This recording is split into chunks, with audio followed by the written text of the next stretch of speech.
Okay, my name's Flight Lieutenant Alan Pepper. I'm a navigator in the Royal Air Force. I've flown aircraft types ranging from the Bulldog, the Tucano, then back onto the Tutor. I've done time on the Domini, they're my training aircraft. I've also flown the Wessex operationally, the Tornado GR4 and the Lancaster and Dakota on the BBMF. So how did you become interested in aviation? I think like everyone, it was Top Gun. Throughout childhood, I wanted to join the army, left school, went to work at Rolls-Royce Motor Cars, and then around the age of 16 or 17, I think, I saw Top Gun, and that's when the idea first bit. Didn't think it was possible. I'd been to a working class comprehensive, came away luckily with 5 O-levels, but I thought that was way beyond me. Did a bit of investigation, and it turned out it wasn't. The HNC I'd got through my apprenticeship, and the 2.5 and the 5 O-levels meant that the door was potentially open, and that started a journey towards eventually getting in. So what was your first flying experience, like an air show, flying? First, I think I went to an air show as a young child, but I don't really remember that. And it was literally once I'd sort of set this goal out to do this, I then paid for a few flying lessons to see if I would be airsick or not, and to try and give me a better chance of getting in. And that was my first real go at flying. So what year did you join the RAF? Joined in '95 after 2 unsuccessful attempts. I finally got in. The first year I failed all my aptitude tests and didn't really know what I was doing. I'd only seen Top Gun.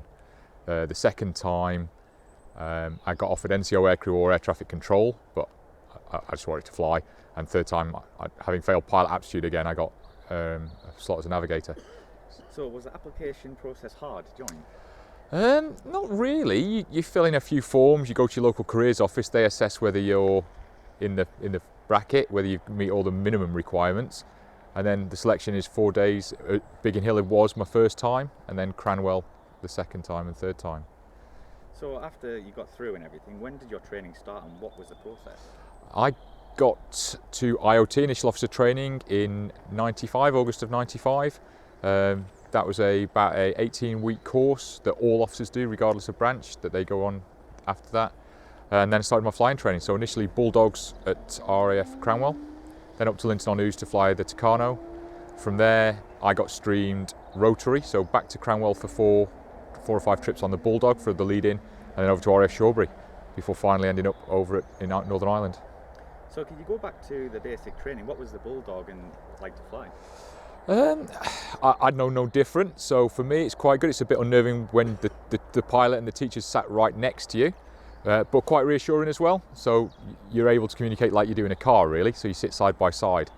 Aerobatic performance, but for us it was low level, so quite stable at low level.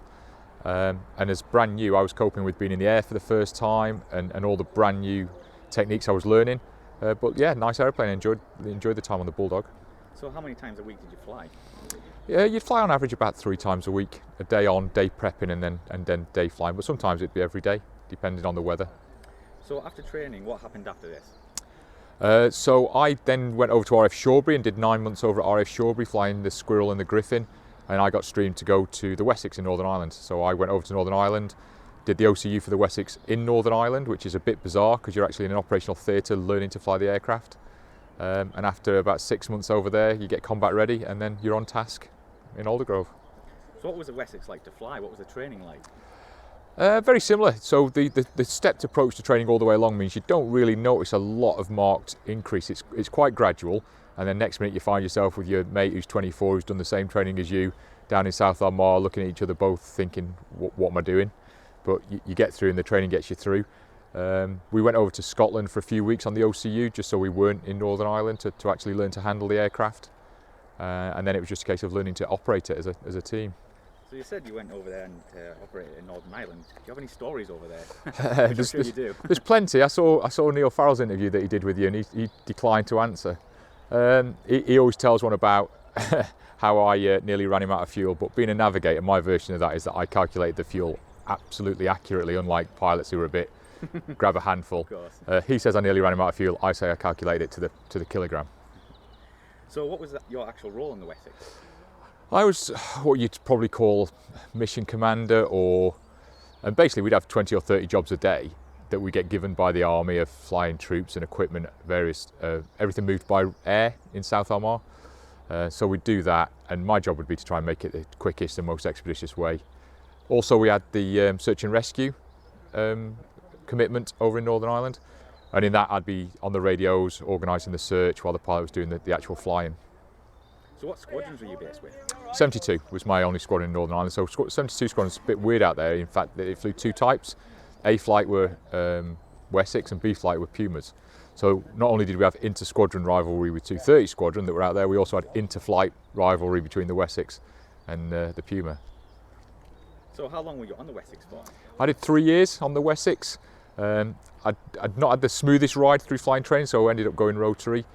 Great time in Northern Ireland, brilliant first tour, but I still wanted to fly jets. So every year we have a report written on us, and we put down what our preferences are, and where most people were putting Chinooks and Pumas, I was fast jet crossover, please. And my boss got bored of telling me that wasn't an option, I should stop wasting my vote. But luckily, towards the end of the Wessex was coming to an end, so I had to move aircraft types anyway. And the fast jet fleet were short of navigators, and I'd done quite well, so I managed to get a crossover. So overall, did you enjoy your time on the Wessex? Loved it, met some lifelong friends out there, learnt a lot about flying, learnt a lot about Air Force life. Really great first tour. But I was glad to get the opportunity to actually go and fly jets afterwards.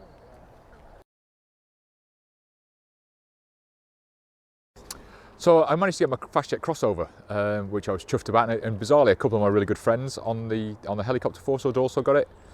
So I moved over to RAF Cranwell to the Domini, just seen her inside, and from there I did a 10-week fast jet crossover course, which was bizarre because I'd never flown it the first time round. Quite a grown-up course because I'd obviously got my brevet and was already a navigator. The guys on the teaching team there were quite grown up about it. Then up to 100 Squadron to fly the Hawk, and at this point I desperately wanted to fly fighters. I wanted to be a fighter, a navigator, and there's a test up there called the Mate, and I did that and wasn't particularly great at it, and so I was feeling a bit disappointed. And then actually after the air combat module, it was like all you see is blue sky all day every day. But after the low level phase, which I was really comfortable from helicopters, but going a lot faster now, I was like, nah, I want GRs now, and fell in love with the ground attack role. Luckily, the Air Force saw it the same way, and I ended up at Lossiemouth on the GR4. Could you tell us a bit about the crossover training? What was the process of that? It was just, everything happens in aviation on time, really. It's just that the distances are different. So I'd be doing a set of checks with 2 minutes to a turning point, where in a Wessex that'd only be 4 miles away. Suddenly it was now 14 miles away.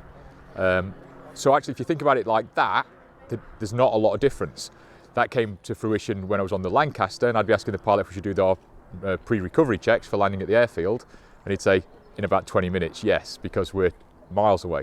Whereas to me on the map, 2 minutes in a Tornado was about where I'd be doing my checks. So it's gauging time more than speed. So it wasn't completely alien to you? No, especially at low level. So map reading skills at low level were a definite benefit in the GR role. And how much training before you actually got in the back seat of one? In the backseat of a Tornado? Yeah. So it was about 10 trips on the Domini, learning to use radar and operate kit. From there it was up to 100 Squadron, there was about 25, 30 trips up there, so doing things a lot faster in a tandem cockpit, and then over to RAF Lossiemouth, where it was quite gradual in a lot of simulators first, and then in the backseat of the first GR4. So what was the simulator like? Was it realistic to the actual plane itself? There are lots of different ones, whether you're looking at simulators or kit handling tools. So the Domini isn't a full cockpit simulator, it's just a mission system operating simulator. Whereas the GR4 is a full cockpit. You strap into it, you strap into your ejection seat, and it's an exact replica of the airplane. So there are different tools for different jobs. So after you went through your training, can you tell us what your first trip was like? First trip in a GR4? Yeah, I remember crewing into it thinking, what am I doing? Do I know what I'm doing here? But luckily the OCU pilots are trained for taking up novice navigators. Yeah, and I just remember, luckily it's in Scotland, so flying down all the locks, we'd planned a nice, almost scenic route as a familiarisation, and just tried to replicate the things we've been doing in training. And again, it's a very stepped approach. So your first trip is a basic air navigation exercise, a few fixes, few height fixes, and just recovery checks, and just looking at the airplane, how it operates, how you feel in it, how you feel with all the kit on. And then each trip after that, you introduce something more until you're up to full pairs formation, being bounced, 2 targets, etc. So how did it feel like compared to a helicopter? Was it exciting the first trip? You're just busy doing your job, really. It's really bizarre that you don't realise the office that you're in, you're just doing your job. It's only when, I think my realisation of speed sometimes is when you look over and you're in a pair and you see how fast the other guy's going compared to the landscape, that you think, oh, I'm doing that as well. Whereas actually to you, you're just sat at your desk doing what needs to be done for the next event that's happening. And events happen quite quickly. You've taken off, you've got ready, you've departed, you've into low level, you've got radio calls to make, you've got pre-attack procedures to do, you've got your attack, you then maybe get bounced by another airplane, so you're just busy doing your job. So how did you find it dealing with all the new weapon systems travelling at 450 knots, low level? Again, the speed doesn't really come into it, it's just how fast things happen. And the Tornado at that time had quite a large array of weapons that you had to be familiar with, plus very complicated systems that you also had to be familiar with. So the learning curve's massive, and I couldn't know it all. So one month my tech would be really good, but my weapons would have slipped, and then I'd have to work on my weapons, and then my tech would slip a little bit. So the sim are always finding your weak spot. You'd always go into a sim and be really good on your tech and find out it was a weapons day, and yeah, it was always, you're always working on the first tour. Yeah. So could you feel the reheat when you took off? Did that make an impression on you? A little bit. Again, you've built up to it, so you've already done Hawk, which was a little bit quicker than Tucano, which was a little bit quicker than Bulldog, so you've got used to it. So it's not the massive kick like a carrier takeoff, for instance, would be. But you feel it kick in. But already you're thinking about, right, what radio call have I got to make in a minute once we're airborne? Who am I talking to next? A lot of the time we're straight into the range. So at Lossiemouth, you'd literally say goodbye to air traffic and you'd be checking in with the range. So you've got your pre-range checks to do to make sure that you're safe and you're in the right configuration for the range. You're checking that your formation man is on frequency with you, and you're already into your pre-range sortie. So even on the runway, you're thinking what's coming in the next 3 or 4 minutes, rather than, oh, there's the reheat. So how long would an average sortie or training mission last? In the early days, about an hour and a half, an hour and 45 minutes, with sort of 2 targets and probably a bounce in there, flown as a pair, sometimes a 4-ship if we could do it, and quite a lot in there. And then the debrief would last at least as long, if not 2 or 3 hours, if you were in a pair or a 4-ship. And that's where all the learning's done anyway. You don't do the learning in the air, you just do your best attempt in the air, but then you analyse it on the ground and see how you can do it better next time. So yeah, about an hour and 45 actual airborne time. So did you always have like a standard weapon load, or when you took off from it mission? No, part of the planning process is to determine what your target is. You work out what the target is, what the best effect is that you're trying to achieve against the target, and then you match the weapon set to it. Obviously in peacetime we don't fly with weapons on, we fly with simulated packages that the software knows, and you work out what weapon load you would take. So you said you also got bounced. What kind of aircraft did you get bounced by? Varied. Hawk was always quite good and difficult to see, so that just pop out of a valley, low level, and surprise you. So you're trying to do your job, but all the time you're doing lookout both for danger of collision, but when you know you're on a bounce trip, you're always looking out for the bandit, and that's always key to get the first spot in. So in the debrief, you've got at least 1 spot. F3s occasionally used to come and play. And every now and again you might get something on the radar. You might get sort of an F-15 having a look at you, but they never used to come in and close to a visual merge. So normally the Hawk or a partner GR4. So 3 GR4s would get airborne and 1 would play the bounce. So did you ever work with other nations? I did Red Flag, exercise Red Flag 2 or 3 times out in Las Vegas. Horrible place to go and work, but they've got a massive desert there where we don't annoy people when we can OLF, so operationally low fly down to 100 feet. So you're doing 100 feet in the desert, and above you there's a huge melee of a war going on between F-16s, F-15s, Red Air, and they're trying to get to us, but luckily the Blue Air are trying to defend them. So you're looking up for bounce aircraft, you're looking at your radar because they've got EW weapons there as well, you've got SAM systems, and so that's hectic. 100 odd aeroplane in a package. You've all got to take off on time, you've all got to recover in the right order, because you're all low on fuel by then, you've got air-to-air tanking, so that was pretty immense. Yeah. Could you run through the cockpit with us? Yeah, I remember when I was on Hawks, a GR4 diverted in and landed because he'd had a bird strike, and he said, did we want to look around the cockpit? So we sat in it, and I remember sitting in it, the first time I ever sat in a GR4 cockpit and looking at everything and going, how can anybody know what all these switches and buttons do? Yeah. But again, it's quite a progressive system. So down the left-hand side, you'd have your data loading, you'd have your weapons. You've also got a copy of all the pilot's instruments, so you can monitor. Down the right-hand side, you've got your comms, and then you've got 2 big TV screens that you can change what's on them. Were they colour or black and white? When I was doing it, they were green and black. Yeah, green writing on black. You could turn them to black and white.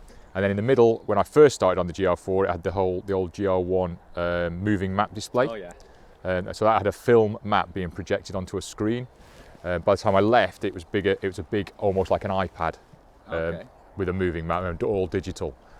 So a lot of buttons, quite a lot to do.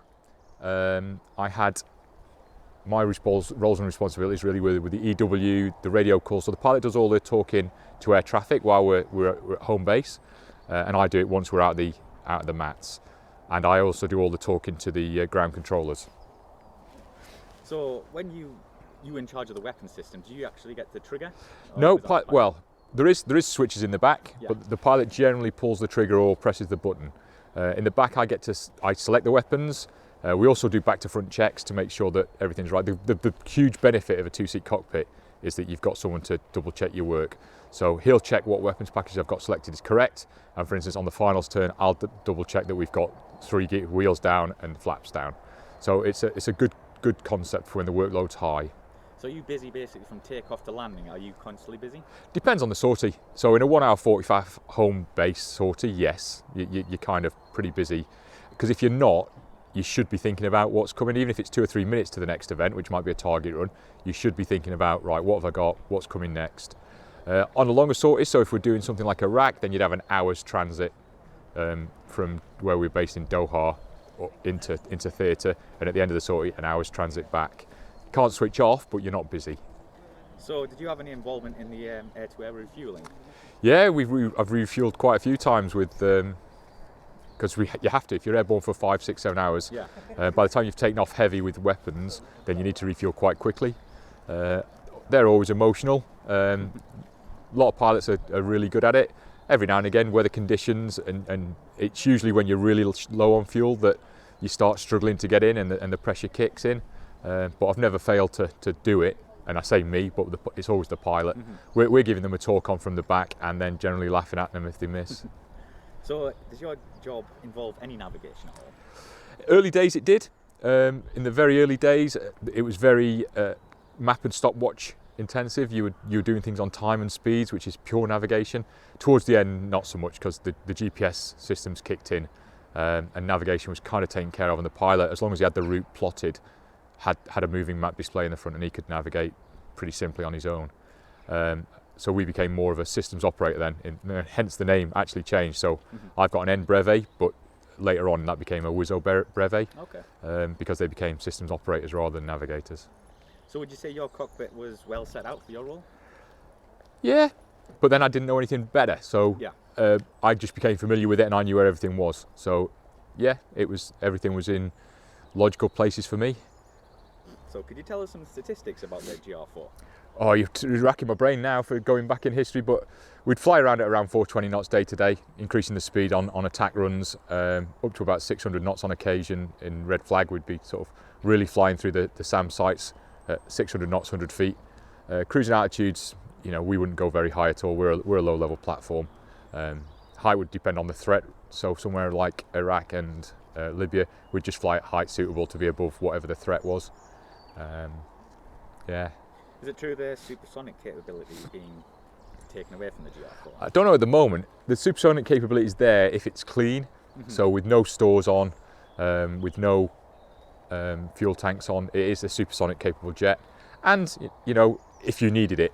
So there are no limitations to prolong airframe life. They're there for engineering. If you actually needed it in a horrible situation, you were being chased by somebody, then I'm sure the capability is still there with stores on. So could you tell us a bit about the wing sweep function on the Tornado?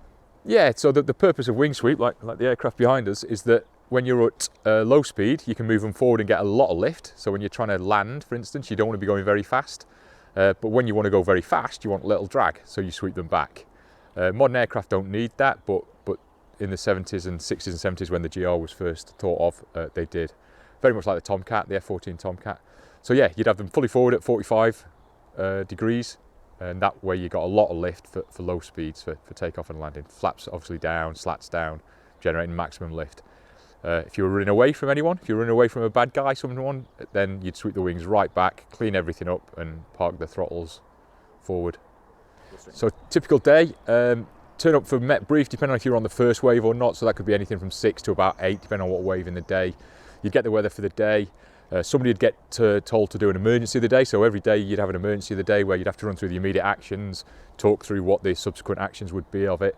And then you're into the planning cycle where you'd look at, depending on what it was. If you were a singleton just going out to do some navigation, quite a simple plan. If you were a 4-ship bounced sortie on maybe a workup for somebody, a far bigger planning cycle. So you're looking at what the target you get given is, then you'd have to get your head into books to work out what was the best way of denying that target, how many weapons, what type of weapons you needed.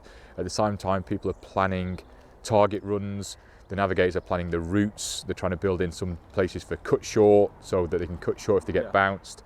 So you're trying to work all that out. That's about a 2.5, 3 hour planning cycle. Then you walk about an hour to take off because we've got to outbrief, we've then got to get changed. So most of the time we're in an immersion suit with a full bunny suit underneath, so a woolly pulley jumper, but full length. G-pants, life jacket, helmet. Then you walk, start the jet, you walk in plenty of time, so if one of the 4 jets doesn't work, you've got time to walk for a spare. And then airborne. Airborne for 1 hour 45, 2 hours. Back, land, quick cup of tea and a bite of toast maybe, and then into the debrief with the QYs where they go over everything you've done to see if you did it to the best that it could be done and nicely tell you where you'd made mistakes so you could improve.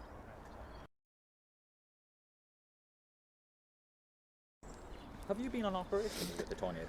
With the Tornado, yes. I did Iraq post the second war, so we were based out of Doha flying peace support and support of the ground forces.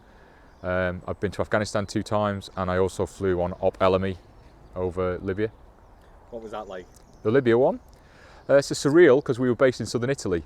Okay. So we'd take off from southern Italy, tank, go and loiter, take on weapons if we needed them, refuel, back over theatre for whatever we needed to do, and then home. So probably about a 4 or 5 hour planning airborne time. So what squadrons were you based with the GR4? GR4, my first squadron was 31, Gold Stars. I then joined 13 Squadron whilst on Op Elmi. So we were about to disband and then Op Elmi started with Libya, so we were extended. My claim to fame is I'm the last person to drop a weapon from a manned aircraft on 13 Squadron. Oh, wow. So I was flying with a 9 Squadron pilot and we dropped a weapon, and then the next day it became it was disbanded and is now a UAV squadron. So, and then I finished my time on 9 Squadron. So each squadron, there's a lot of squadrons, but do they all have different roles? When I joined the fleet, they did. So 31 Squadron was an alarm squadron and an anti-radiation missile. 13 and 2 Squadron used to be purely recce. Although we could all do the core, trade of dropping bombs.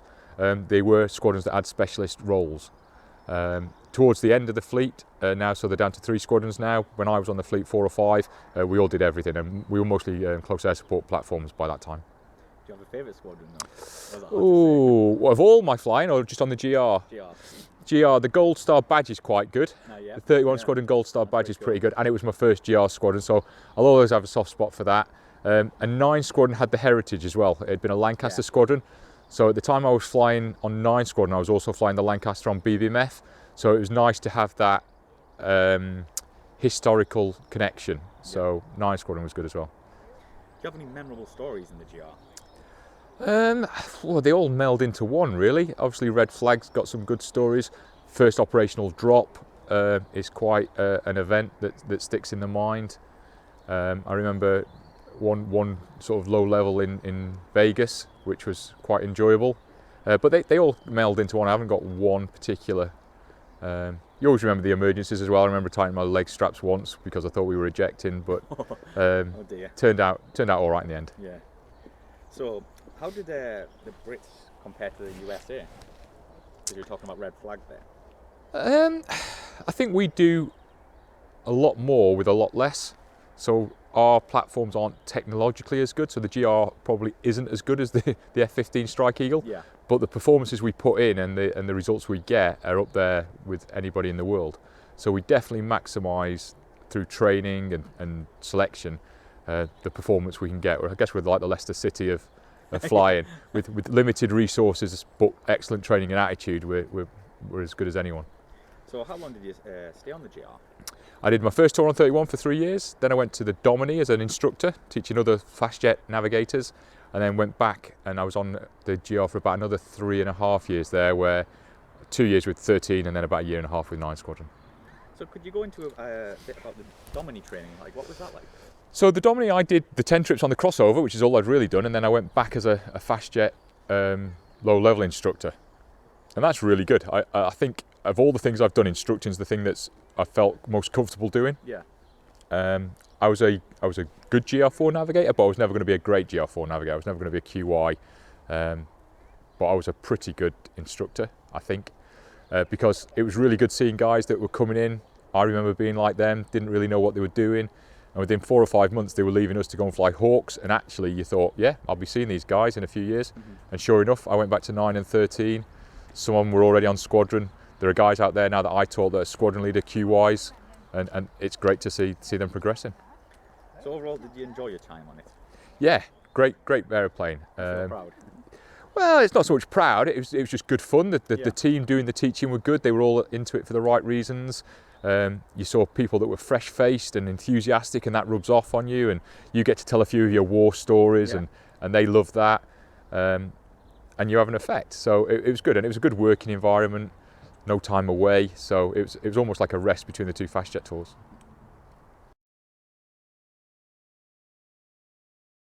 So after 9 Squadron, I moved to RAF Waddington, where I was the flight safety officer responsible for the station's safety procedures and reporting.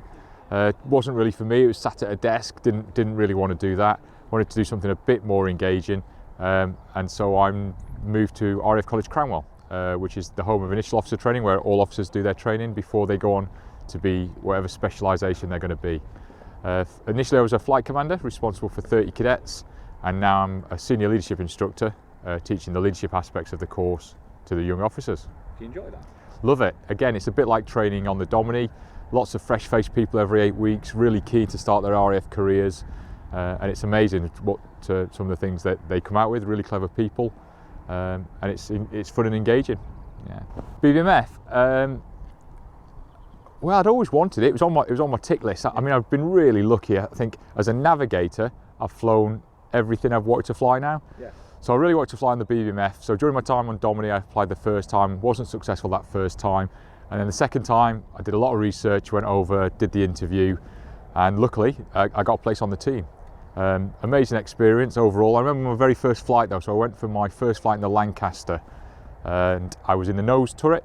On a PAX trip, I was just up there to experience it for the first time before I started my training.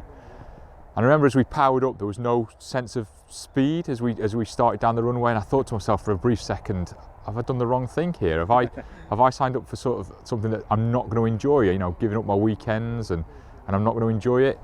And as we took off, it was a sunny day, and I saw the Lancaster shadow drop away from us as we lifted, and I just started smiling, and I was happy.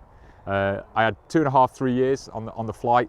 Unfortunately, it was quite difficult to maintain whilst also being frontline GR4. Difficult to be good at both and time, and so I had to end up retiring after 3 years, but an amazing 3 years. So when you started, did you want the Lancaster to fly, or did you want other aircraft? So there's 2 positions really for the navigators on BBMF. There's the Dakota and there's the Lancaster, 2 different roles. On the Dakota, we're almost a pilot's assistant, so we actually move gear and flaps because it's all hydraulic. We're responsible for keeping the hydraulic systems topped up, and there's just a crew of 2, just you and the pilot, and down the back there's an air load master responsible for the load and the passengers. So a far different role. It's not just the navigation. Mm-hmm. On the Lancaster, it's just the navigator role. So again, you're making radio calls. You're the formation organizer if you're flying with the Spitfire and the Hurricane. But far more of a navigation, are we on time, are we on track type of role. Lancaster was also the iconic aircraft that I always wanted to fly. I'd have given up 2 or 3 trips in the Dakota to fly once in the Lancaster. So how much training was involved? Again, a stepped approach. Luckily, they're all skilled air crew in their own rights. So the pilots are all off big multi-engine airplanes, so they know their game. And the navigators at the time were all fast jet navigators. So we were okay with planning and target runs and the concepts behind it, and especially from the navigator training role, we were good with sort of target runs based on map and stopwatch. So it's just about learning the display, learning the aircraft systems, And it was about 10 trips, I think, to get qualified. And then as a team, you do PDA, which is Display Authority, where you're told that you can display for that season, that you're safe to display, and that's where you get your black flying suit. Can you remember the first airshow or fly past you did? I remember the first flight, the one I've just described, more than anything else. The most memorable day that springs in mind was the day before the royal wedding. So it was the Jubilee year, and so we flew as far north as Scotland and then all the way down to Brighton, but connecting so many street parties, and every time we saw bunting we'd fly over it. Beautiful sunny day, and that day was pretty intense. Yeah, it was a pretty intense day. I didn't do the actual wedding. I was the junior nav at the time, and the senior nav got that one. But yeah, it was a good day. So how many times a week would you fly?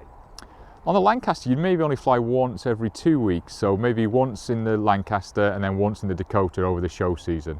I was based down at Marham, so getting back was tricky because there are some trips in the evening that might just be a fly past of Cranwell, which is 10 minutes from Coningsby. So it depends on the sortie. We'd try and divvy them up at the start of the season so we could plan our year around them. And I'd probably fly, once a week maybe on BBMF if I was lucky, maybe once a fortnight. So how many air shows have you actually flown at? I think I've got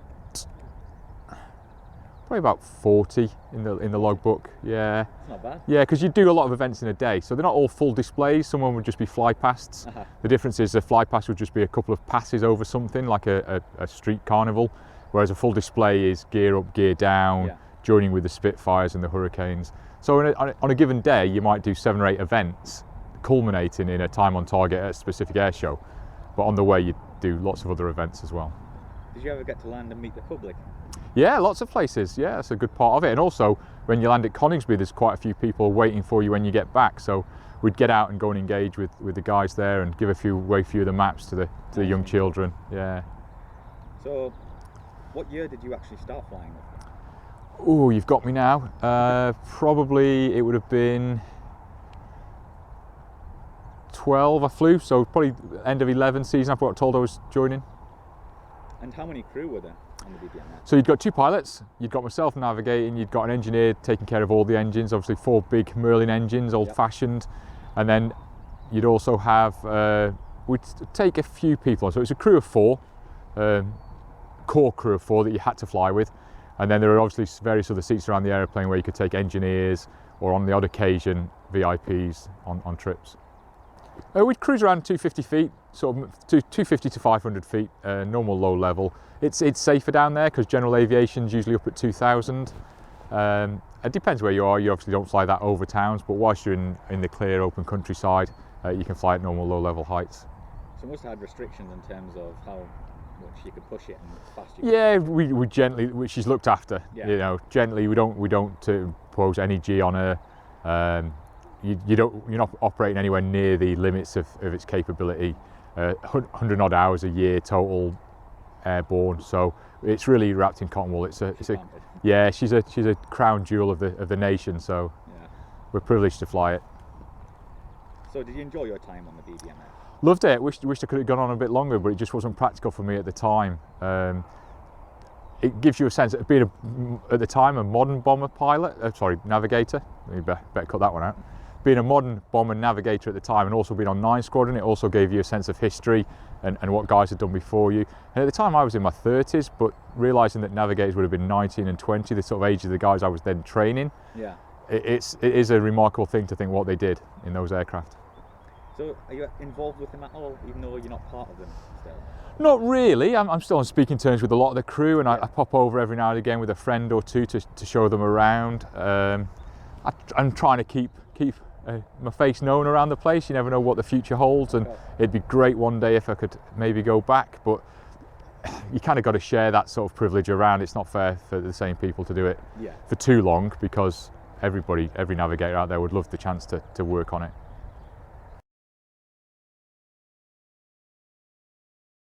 So in 2006 I was waiting to deploy out to Iraq, I think for the 2nd time.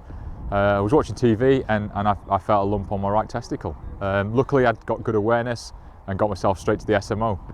Unfortunately for me, it wasn't benign, it was a tumour, so that led to a quick bit of surgery and some chemotherapy, but not bad chemo that people are aware of. It was just a preventative chemo. RAF were brilliant actually. The SMO was fantastic, and because there were no real set down rules or regulations, they said I was fit again after 3 months, and I was back in the cockpit. It was all good to go, and then I was just on regular 5 monthly checks, and that obviously led to me entering a competition in 2014 to find Britain's Manliest Man. As you can imagine, the banter I get for that in crew rooms is ridiculous. Mostly good-natured, but you bear in mind the Air Force, I've got a couple of name badges on my flying suit now, so I think within 2 months of having the operation, I'd got a name badge of iPod, because I is the Roman numeral for one, so I was one pod, and I then had another one which was Uncle Bulgaria, because I was a one ball. Bear in mind this is 2 months after surgery. I hadn't had the all clear from the cancer just because I'd got one testicle. The competition, Britain's Manliest Man, is a bit of a joke, but you know, I've met veterans. Where did that come from? Did you submit yourself? I was reading a magazine in Men's Health, and I saw the advert and smirked, but then it was sponsored by Orchid, the charity that I now represent. And so I read it a bit closer, and it said, oh, we're looking for someone that epitomises manliness. It doesn't have to be good looks, it can be a good job, charity work. And I'm like, oh, okay, I do quite a few of those. So I submitted my application, thinking it'd be a great platform if Britain's Manliest Man could be a testicular cancer survivor, to show that there's no stigma attached. And luckily they shortlisted me to the final 40, which then went to a public vote. Really lucky, because I've got friends, I was on BBMF, I've got friends in the Red Arrows, they've all got big social media platforms, and they all tweeted and retweeted, and at the same time I was lucky enough to appear on This Morning, and that got me some national exposure, and I managed to win with twice the amount of votes as a second place prize. Much to the distaste of all my friends and my brother, who now are sick of the story, because I keep telling them that I'm Britain's Manliest Man.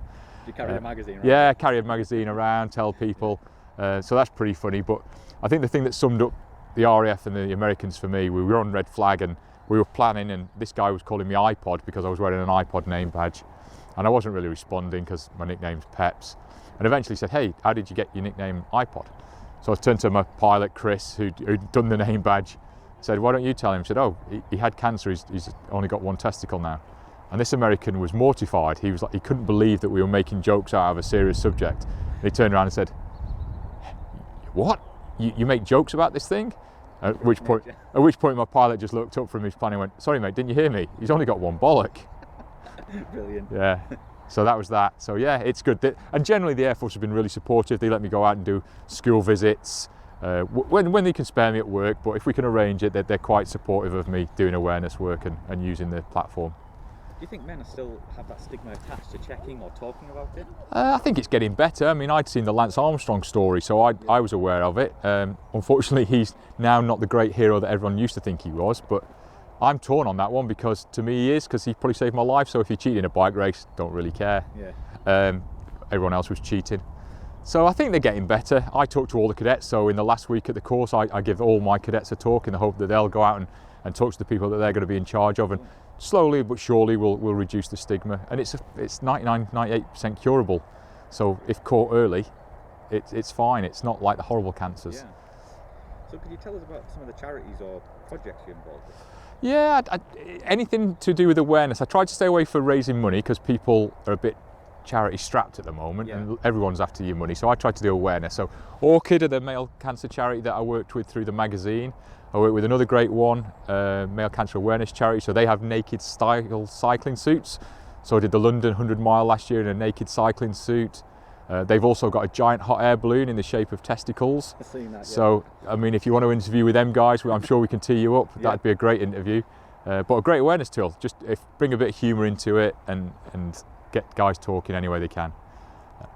Other charities I work with the John Eggin Trust, so the Red Arrows pilot that sadly died at the air show, his widow Emma set up a brilliant charity in his name that helps young people, and we do a lot of good work with them. We get them over to Cranwell on occasions, and actually nationwide now. We started really smallly with a group of 12 kids, and we did some low rope exercises at Cranwell, and she's now grown into a massive charity that's doing really good work. It's amazing to be a part of. Brilliant. So Al, do you have any hobbies?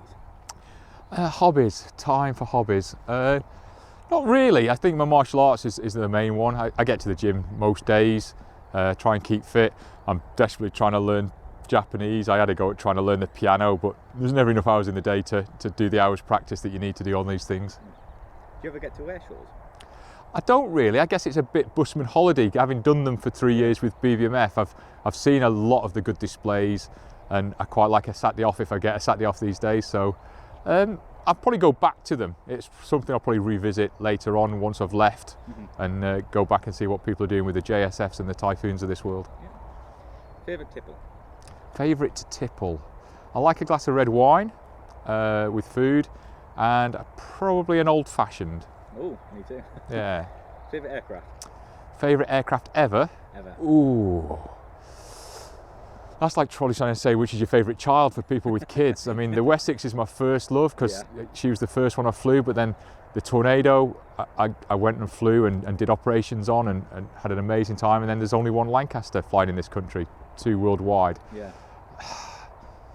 Yeah, I can't pick out of them. Favourite one I've never flown would probably be the Strike Eagle. I'd have loved to have had a trip in the F-15. That was just the next question. So finally, do you ever get sick of talking about aviation? No, like most air crew, the 2 favourite subjects are ourselves and and jets or aeroplanes. So I think we all get into it because we're enthusiasts. Yeah. And that's the great thing about the community, both those that are lucky enough to fly them and those that are interested in them, that we just genuinely enjoy flying and our aircraft. So no, most people get bored of the fact that that's the only thing that we talk about.